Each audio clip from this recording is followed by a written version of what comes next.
Hello there. Now, I can't find better ways to make money, so that's why I'm making this video. I'm talking about cars that are most dangerously driven right now in Kenya today.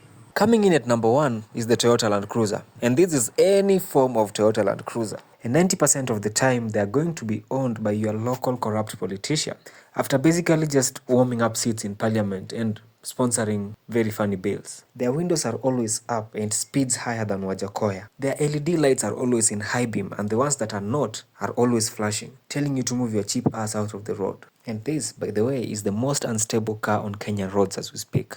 And next on this list is the tipper. You might have already been passed by a reckoning force of nature beside the road somewhere within the last 2 days. That is how often it occurs. Its horns are usually sharp and loud, like the heavens trumpets.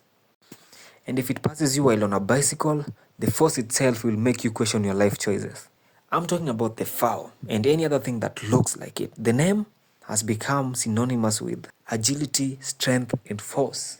12 tons of absolute hell designed to delete mankind and any other kind that lives. And the drivers are unforgiving. It looks like they attend that weekly meeting just to terrorize human beings. And the third in this list, of course, is the Toyota Probox. This is a small vehicle that is designed to have huge payloads. If you know, you know.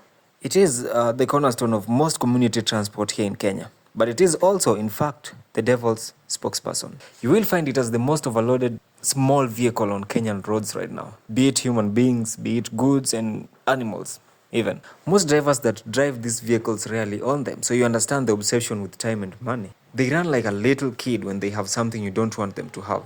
Small steps, but speed. Another self-centered group of individuals has to be the tuk-tuk drivers. This one has to be said. Small vehicles, big space on the road, and here's the funny thing. They never pick a side. You know, motorcycles are better because we can pick one side of the road to be riding on, okay? These guys can be on the middle of the side of on the middle of the line that is on the side of the road. So you don't know whether to overtake them as a motorcycle from the side. You don't know whether to overtake them as a vehicle from the other side also. It's weird driving behind a tuk-tuk. And funny enough, they don't usually have side mirrors that are functional. And when they are functioning, they are not at the correct spot. Another thing that is very much boring from them is that they are very slow.